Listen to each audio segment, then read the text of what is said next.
The Save the Park eco-friendly design project is really a cool project for kids that have a lot of concerns about the environment and would like to be active and do something in the classroom to show what they know. And this is good because it's a real world project and it's a group project. So you can start out with a graphic organizer where they can discuss the benefits of city parks, because this is about a park that's dilapidated and they have to clean it up and make it better. You can use poster boards, or you can use a laptop with some image editing apps. We use laptops and transferred everything to Google Slides. They'll be responsible for a park design, an expense graph, and a persuasive essay. That's why this is a group project, because every person has some task to do, or they can all do it together.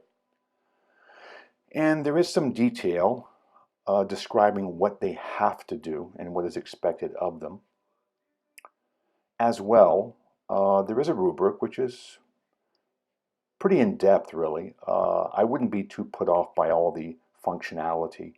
It is good enough, I think, for this particular project. As well, there is a map provided that you can share with them, or if they have a park in their neighborhood and they'd like to map that, that's fine too.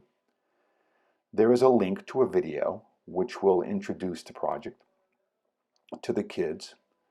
And we had a great time with it. We played this during parent night, and a lot of parents got to see their work, as well administrators got to see it. So it was really very cool, and it was great. And I think it'd be great for you too. So thank you for watching.